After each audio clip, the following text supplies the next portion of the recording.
Então eu vou lendo o texto e vou explicando o texto. Atos capítulo 3, a gente nessa primeira perícope vai ver do 1 ao 10, e a gente vai atentar o que diz a palavra do Senhor. Nosso objetivo é terminar o livro de Atos inteiro, né, para a gente ver como é que era a vida da igreja primitiva e nos espelharmos em suas qualidades e evitarmos os problemas e defeitos que a igreja primitiva tinha, pois como era um ajuntamento de seres humanos, obviamente não era perfeito.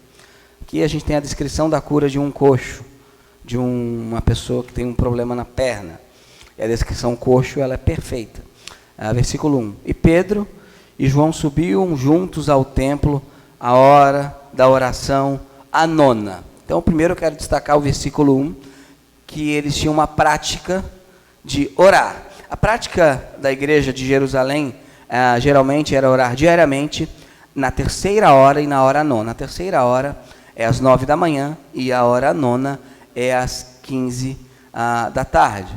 Por quê? Porque eram os horários geralmente do sacrifício. O sacrifício da manhã, do templo, e o sacrifício da tarde. Por isso que Daniel 8,14 vai falar que o abominável da desolação iria encerrar o sacrifício da manhã e o sacrifício da tarde. Então era um costume da igreja orar junto, periodicamente, todos os dias, na hora nona e na terceira hora. Se você pegar o avivamento da igreja da Coreia do Sul, os crentes, antes de irem para o trabalho, às 5 da manhã, estavam em suas igrejas, quase que diariamente orando, né? E quando os brasileiros falam, nossa, que incrível, eles acharam incrível a gente não fazer isso, né? Então houve um grande avivamento na Coreia, né? Eu lembro, no período da minha juventude, na Igreja Batista do Estreito, quarta-feira a gente sempre, quando ia para o trabalho, passava na igreja, tinha um grupo de irmãos orando, e eu, antes de ir para o Comper, eu também orava ali. Então, um costume da igreja, a oração, né? A hora nona, então a igreja tem que ter o costume de orar. Aqui a terceira hora,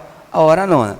E ocorreu algo interessante ali. Era trazido um homem que desde o ventre de sua mãe era coxo, o qual todos os dias punham à porta do templo, chamada Formosa, para pedir esmolas aos que entravam no templo.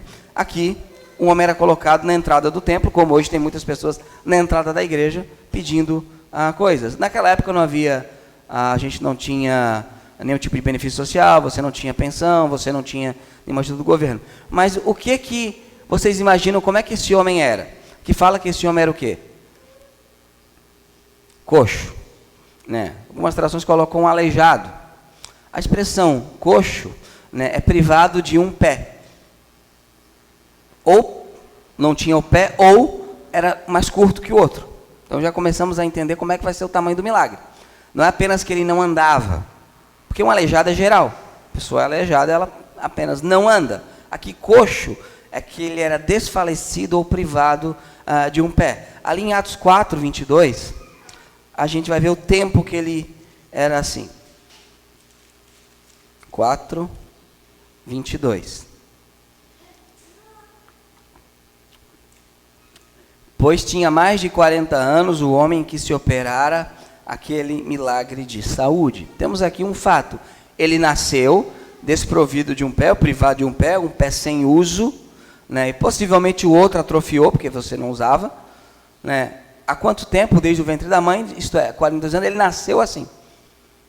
Então a gente tem um caso de uma pessoa que não apenas não andava, mas o seu pé, ou seus pés eram atrofiados, ou encurtados, ou não tinha. Então esse era o cenário aqui. E aqui a gente vê algo interessante, né? A qual, vendo a Pedro e a João, que iam entrando no templo, verso 3, pediu que lhe dessem uma esmola. O homem aqui tinha fé para ser curado? O que esse homem queria? Dinheiro, esmola, porque ele precisava comer, né? O que a gente aprende aqui? Que Deus nos surpreende. Ele queria algo para suprir uma necessidade naquele momento. Deus vai dar algo a ele para que ele nunca mais precise se humilhar diariamente na porta do templo.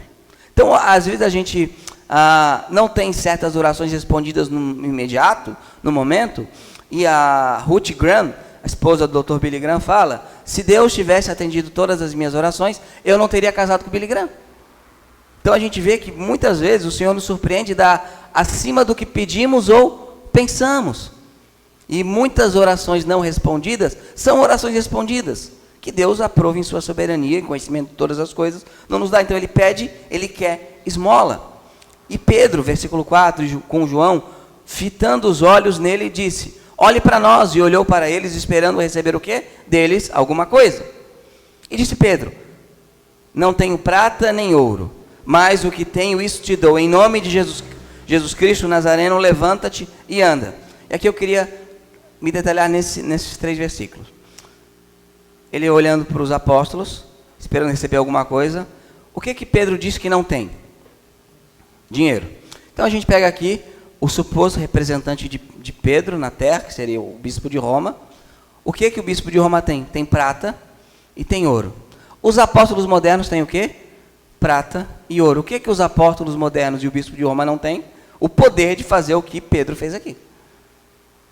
Aí o que alguns vão alegar, alguns neopentecostais? Não, mas é porque as pessoas não têm a fé de antigamente. Eu pergunto, esse homem tinha alguma fé?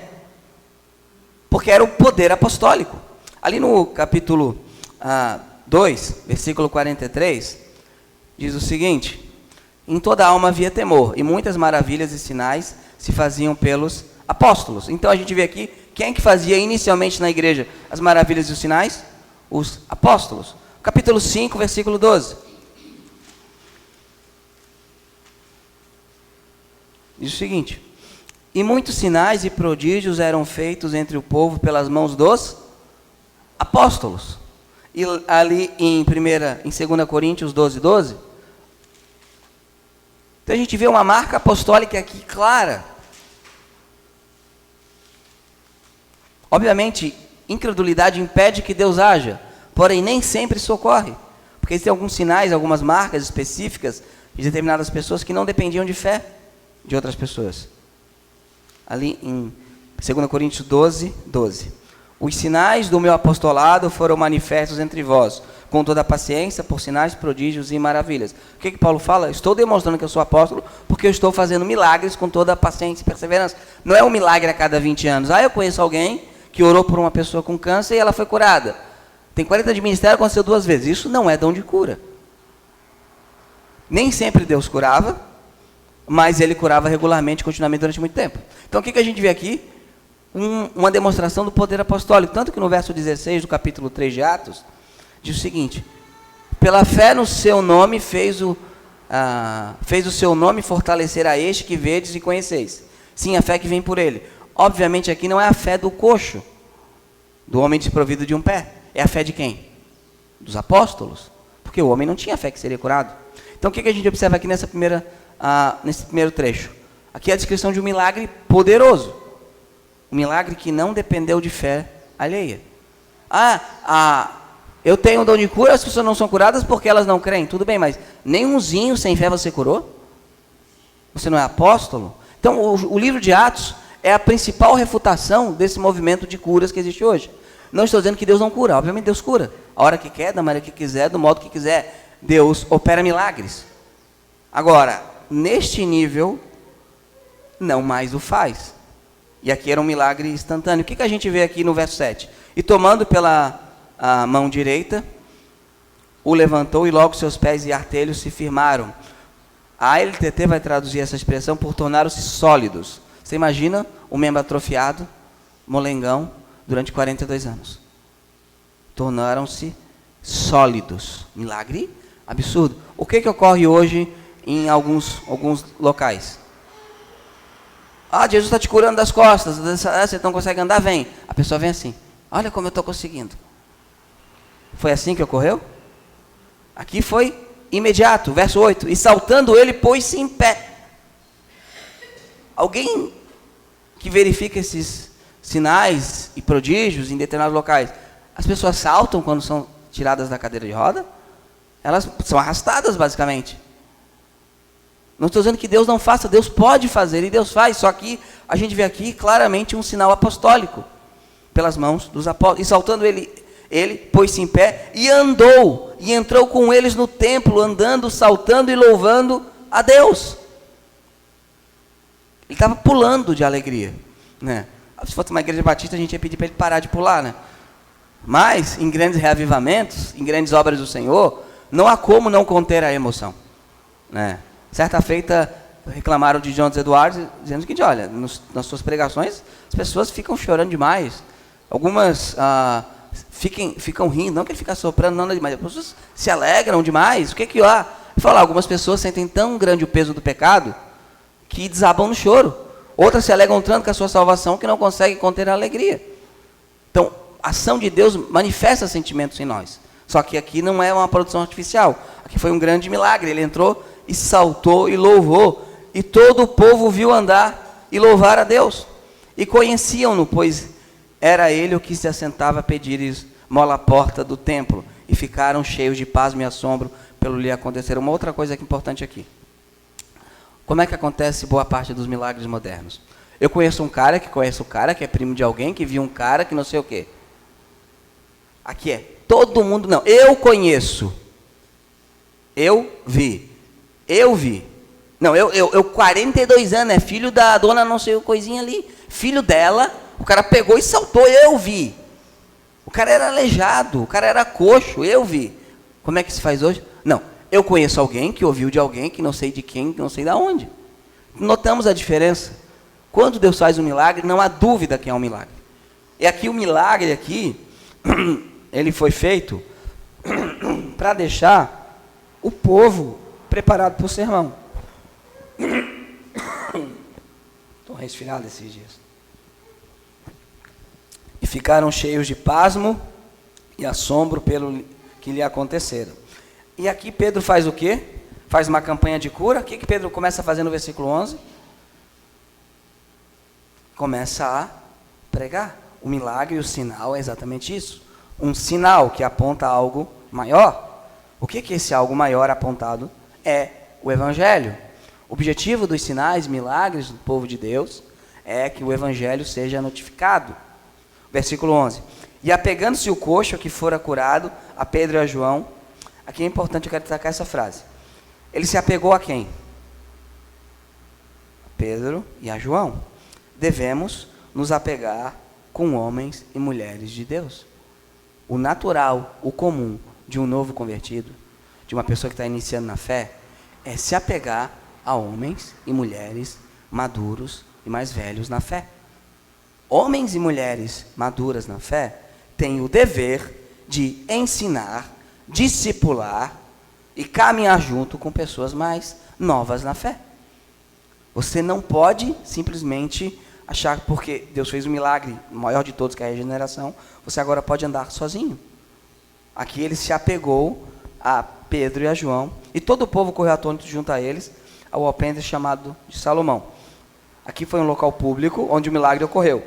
E quando Pedro viu isso, disse ao povo: homens israelitas, por que vos maravilhais disto? Ou porque olhais tanto para nós, como se por nosso próprio poder ou santidade fizéssemos andar este homem?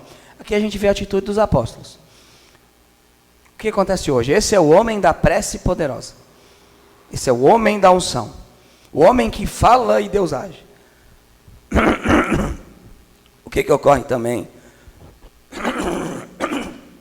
Tem que sair. Senão não vai.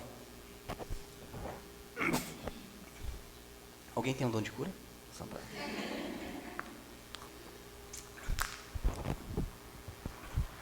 O que ocorre também no catolicismo romano?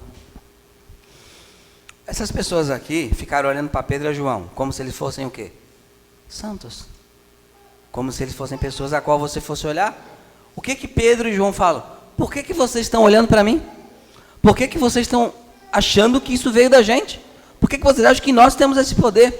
Ali em Atos, capítulo 10, versículo 25 e 26,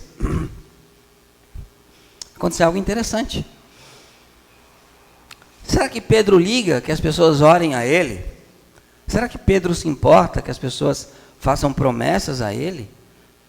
Atos 10, verso 25 e 26. E aconteceu que, entrando Pedro, saiu Cornélio a recebê-lo e, prostrando-se a seus pés, o adorou. Mas Pedro levantou, dizendo: levanta-te, que eu também sou homem. Alguém poderia falar, se houvesse ali um romanista: mas peraí, Pedro, isso é dúlia. Porque como é que o católico fala? Eles sempre falam: nós não adoramos santos. Qual é a teologia católica? Dúlia é a veneração aos santos. Hiperdúlia é a veneração a Maria. Ilátria é a adoração a Deus. Palavras muito bonitinhas. Aí imagina um católico, nesse momento agora eu vou praticar a hiperdúlia. Aí fica lá. Agora eu vou praticar a dúlia para São Francisco. Agora sim a látria. É isso que vocês veem. Não, né? Imagina então Cornélio ali. Não, Pedro, peraí, Pedro. Não fica irritado, Pedro. Isso daqui é apenas hiperdúlia. Quer dizer, é apenas dúlia. Né? Não é látria. Claro que não, isso é uma invenção. O que a gente vê aqui? A atitude de um homem de Deus. Olha, Deus fez algo poderoso na minha vida, através da minha vida. Deus fez algo grandioso na minha vida e através da minha vida. O que Pedro fala aqui no capítulo 3? Mas por que vocês estão olhando para mim? Por que vocês estão me vendo? Por que vocês estão fitados os olhos em mim? O que Pedro está dizendo aqui? Eu não quero que vocês fiquem me venerando. Não quero que vocês achem que sai algum poder de mim. Porque Pedro tinha poder nele mesmo? Não tinha, por isso que ele fala aqui no versículo 12 do capítulo 3. Ou porque olhais tanto para nós, não deposite a sua fé em homens, mesmo que seja o melhor homem de Deus. Por quê? Porque como se do nosso próprio poder ou, o que diz o texto? Santidade. Pedro era homem santo? Era. Claro que era. Mas era a santidade de Pedro que fez o milagre? Então, aquele pastor, eu vou naquela reunião daquele pastor, que aquele pastor tem um poder. Não tem, mesmo que ele seja muito usado por Deus. Não é dele. A mesma coisa o dom de mestre. Você pode pegar gente muito mais inteligente que eu, não vai saber explicar a Bíblia como eu. Não é porque eu sou inteligentíssimo. Eu sempre fui aluno mediano no colégio. Bem mediano. Até porque não escrevia nada, eu só ficava olhando o professor dando a explicação. É uma questão de dom. É uma questão de capacitação de Deus. Ele continua no verso 13. O Deus de Abraão, de Isaque e de Jacó, o Deus de nossos pais, glorificou a seu filho, a quem vós entregastes perante a face de Pilatos, negastes, tendo ele determinado que fosse solto. Mas vós negastes o santo e o justo, e pedistes que se vos desse um homem homicida, e matastes o príncipe da vida. Que algumas coisas importantes aqui. A responsabilidade humana. Deus determinou que Cristo morresse. Mas olha só, quem foi que negou? A quem vós entregastes. Quem foi? Foi o povo, os judeus. Né? Negastes, foi os judeus. Mas vós negastes o santo e justo. Vós negaste, responsabilidade humana. E pediste que vos desse um homem homicida. E mataste. O que nós temos aqui? A responsabilidade humana.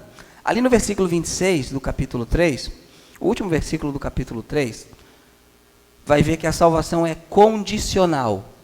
Não é meritória, mas é condicional. Condicional não é você merecer.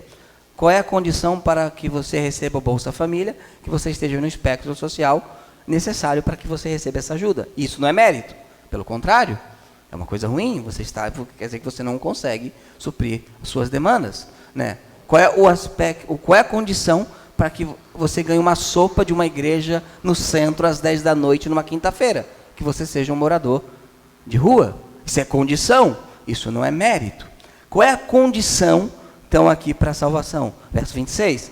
Ressuscitando Deus a seu Filho Jesus, primeiro o enviou a vós, para que nisso vos abençoasse. Aqui é o objetivo de Deus. Jesus veio para que vocês fossem abençoados. Agora, olha a condição no apartar de cada um de vós das vossas maldades. Aqui é a condição. Qual era a condição? Que eles se apartassem das suas maldades. Temos aqui uma condição. Deus está disposto a perdoar. E Pedro fala aqui a eles, o sermão de Pedro, vocês mataram Jesus. Vocês entregaram Jesus. Deus enviou Jesus para que vocês fossem abençoados. Desde que vocês possam fazer o quê? Possam se apartar de vossas maldades. Vamos abrir ali em João 1,11.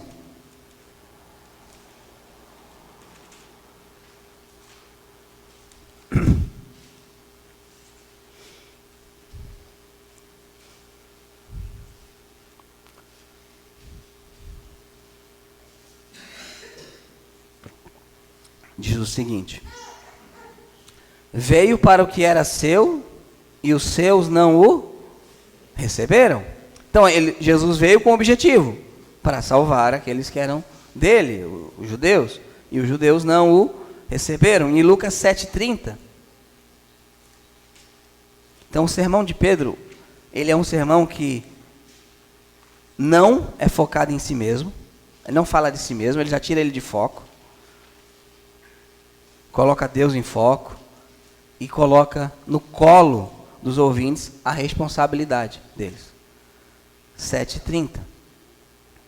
Mas os fariseus e os doutores da lei rejeitaram o conselho de Deus contra si mesmo, não tendo sido batizados por ele. Aqui é interessante, eles rejeitaram o conselho de Deus contra quem?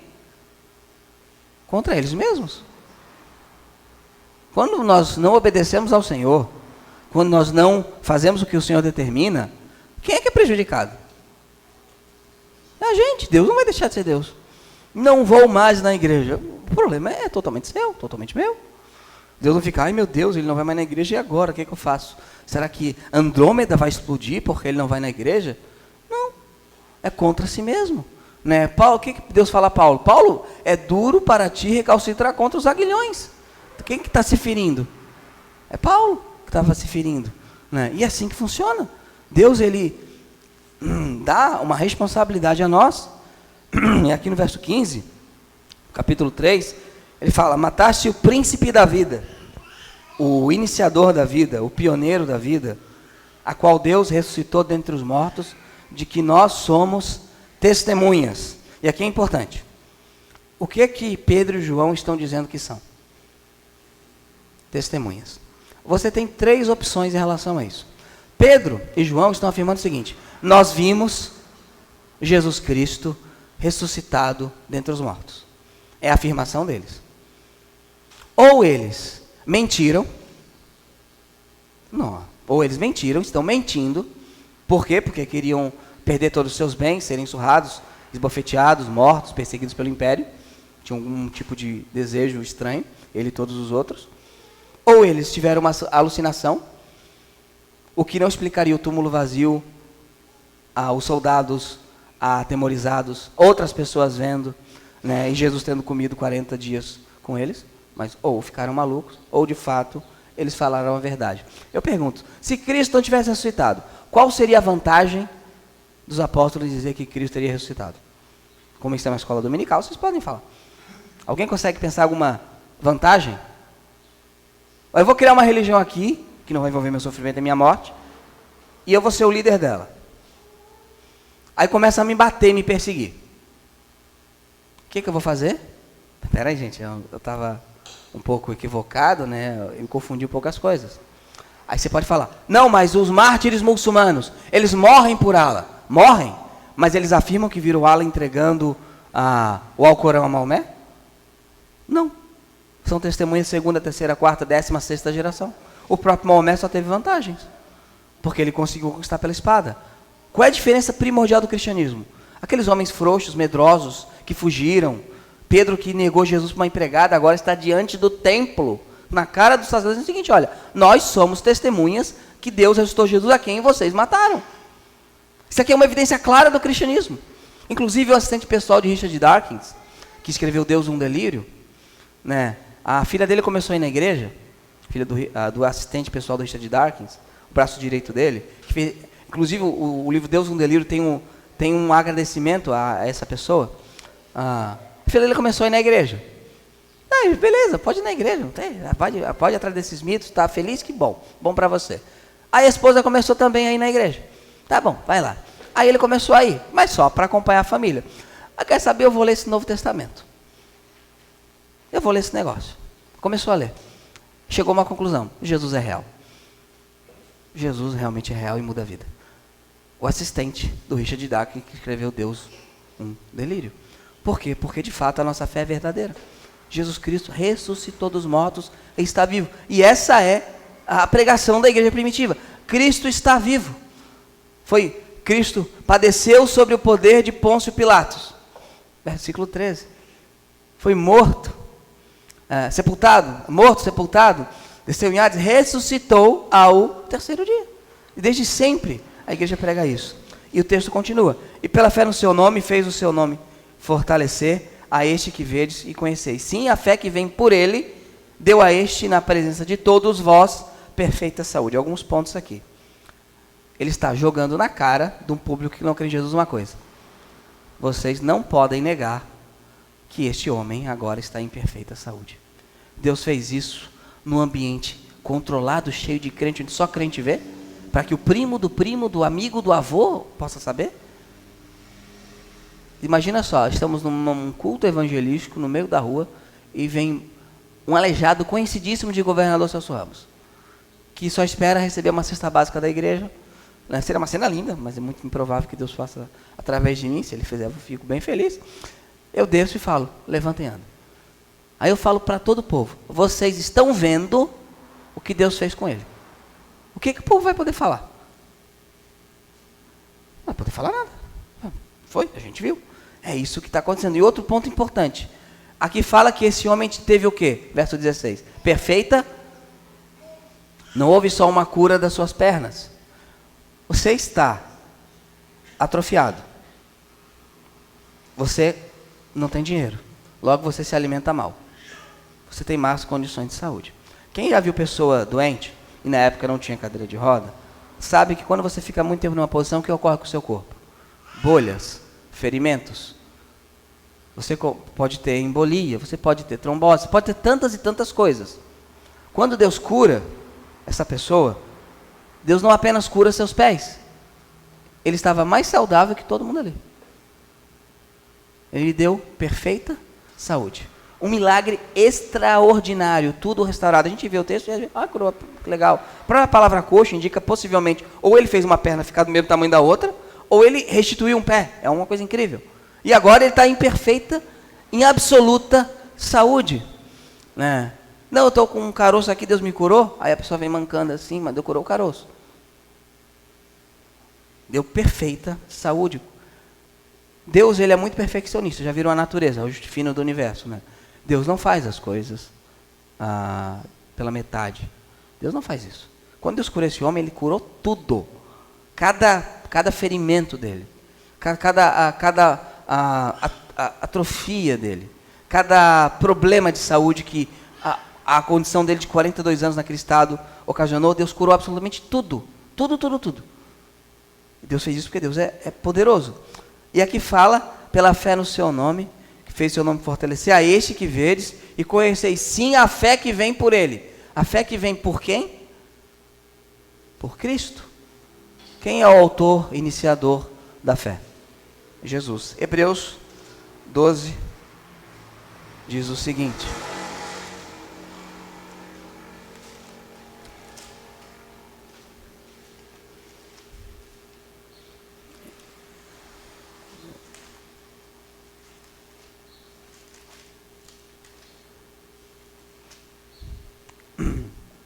Verso 1. Olhando para Jesus, o autor e consumador da fé. Ele é o iniciador da fé e a finalidade da fé. Quem nos capacita a crer, quem nos capacita a continuar crendo, é o próprio Senhor. Tudo vem dele. E o verso 17 do capítulo 3. E agora, irmãos, eu sei que fizeste por ignorância, como também os vossos príncipes. Mas Deus assim cumpriu o que já dantes pela boca de todos os seus profetas havia anunciado, que o Cristo havia de padecer. Ele fala, eu sei que vocês fizeram na ignorância. Deus sabe. Quando a Bíblia fala que não leva o tempo de ignorância, não é que Deus vai salvar os ignorantes. É que Deus entende que uma coisa é você pecar deliberadamente, outra coisa é você pecar por ignorância. Eu sei que vocês não sabiam que ele era o Cristo, mas agora está na cara de vocês que ele é o Cristo. Ele fez isso daqui, agora o que vocês têm que fazer? Verso 19. Arrependei-vos, pois, e convertei-vos para que sejam apagados os vossos pecados, e para que venham assim tempos de refrigério pela presença do Senhor. Primeiro, no capítulo 2 ele fala do batismo, porque ali é o início da igreja. Aqui ele nem fala do batismo. Por quê? Porque o perdão dos pecados vem por meio do arrependimento. A igreja adventista do sétimo dia, ela fala que os nossos pecados, eles só foram perdoados a partir de 1844. Né? É por isso que é seita, tá? Não é só pelo sábado, não. Porque Deus estaria fazendo um juízo investigativo para verificar como é que vai proceder quem de fato se arrependeu mesmo, essas coisas todas. Né? Um ser onisciente fazendo um juízo investigativo faz o menor sentido. Outros vão dizer o seguinte: para que você tenha o perdão dos seus pecados, você tem que fazer penitência. Você tem que subir uma escadaria, se ajoelhar no milho. Ou você tem que ir 7 sextas-feiras para não romper o elo. O que fala aqui para que eu tenha o perdão dos meus pecados? Arrependimento. Que significa o seguinte: você fez uma manhaca grande. Deus ordena que você faça o quê? Se arrependa. E o que vai acontecer imediatamente? Seus pecados serão perdoados. Isso é o Evangelho. Por causa da obra de Cristo. E sejam apagados os vossos pecados, para que venha assim tempo de refrigério. Não há refrigério na presença do Senhor com pecado. É preciso constante arrependimento. E aqui é uma ordem à conversão. Aqui é o apelo. O pessoal fala o apelo. Pedro faz apelo. Claro que faz. Qual é o apelo de Pedro? O apelo que eu faço em todos os cultos. Que se arrependam. Que se arrependam. Porque só assim virá o tempo de refrigério da presença do Senhor.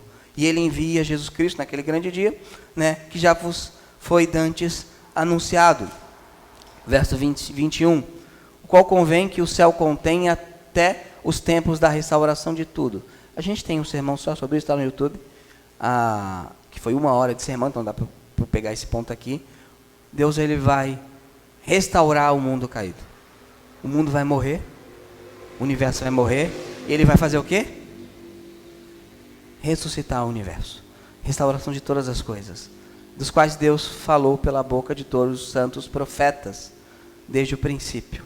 E aqui eu quero encerrar no verso 22 ao 25. Porque Moisés disse aos pais. Quem disse a quem aqui? Então, quem escreveu o texto de Deuteronômio ao qual está se referindo? Moisés. O que você encontra de pregadores de YouTube? É atribuído a Moisés, a tradição atribui a Moisés.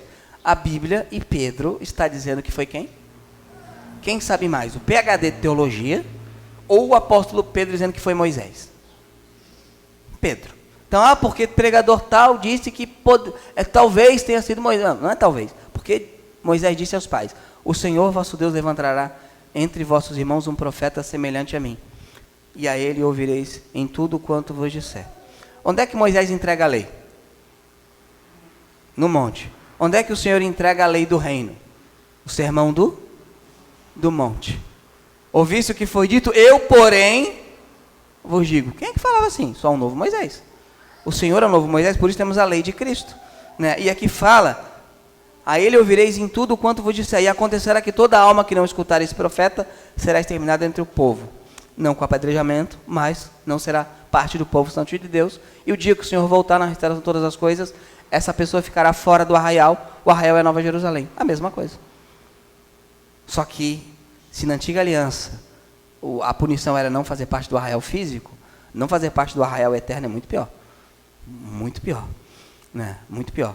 Verso 24. Sim, todos os profetas de Samuel, todos quantos depois falaram, também predisseram estes dias. A mensagem da Bíblia é sobre Cristo.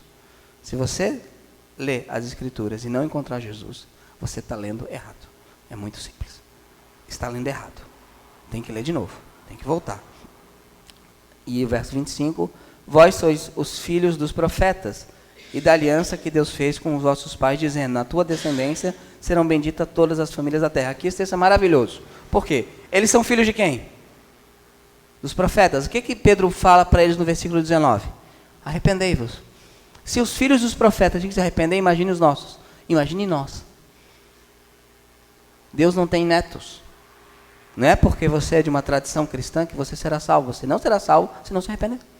Os filhos dos profetas tinham que se arrepender para que os pecados fossem apagados, porque não estava o pecado apagado. E fala: vocês são filhos dos profetas. Deus prometeu a Abraão, mas você tem que se arrepender. E como é que Deus demonstrou toda essa veracidade? E eu encerro por aqui. Ressuscitando Deus a seu Filho Jesus. Primeiro enviou a vós, aos judeus, para que nisso vos abençoasse, no apartar a cada um de vós, é pessoal, de vossas maldades. Por isso, como batistas, entendemos que o relacionamento com Deus, ele é pessoal, competência da alma, princípio batista. Não é o seu esposo e Deus e você entra no meio, ou você está com Deus, teu esposo vai no meio, você está com Deus, seu filho vai junto. Não tem isso. É no cada um de vós. Ninguém entra, não tem aquele plano família, sócio do Figueirense, plano família. Não tem. É você. É você que vai, cada um de vós. Então o que a gente vê aqui no primeiro sermão de Pedro, fechando? Pedro, ele tira o foco dele. Eu não sou importante. Não olhem para mim, para de olhar para mim, escutem o que eu tenho a dizer, não olhem para mim. Escutem o que eu tenho a dizer. Vocês mataram a Jesus, vocês são responsáveis. Deus sabe que fizeram na ignorância, mas nesse momento, Deus exorta que vocês se arrependam, para que vocês tenham o refrigério do Evangelho, porque um dia o Senhor voltará. E todo aquele que não estiver em Cristo, o novo Moisés, será exterminado do povo, mesmo que vocês sejam filhos dos profetas. Por isso, se apartem de suas maldades. Esse é o sermão de Pedro, o sermão evangelístico maravilhoso. E depois disso, muita gente se converteu. Amém? Vamos ficar em pé e vamos orar ao Senhor. Senhor Deus e Pai, nós te louvamos, Senhor, pela tua graça, pelo teu amor, pela tua misericórdia, Pai, pela tua palavra. Que nós tenhamos, Deus, a ciência que o Senhor é poderoso para curar alguém desprovido de pés e também para curar o coração humano que ainda está mergulhado em pecado, Senhor. Que o Senhor capacite a tua igreja com essa mesma ousadia de Pedro e João, para que, tendo prata ou ouro, não interessando o que temos, mas tendo Jesus, nós possamos, Senhor, ser ousados na pregação do teu evangelho, Senhor. Essa é a minha oração, em nome de Jesus. Amém.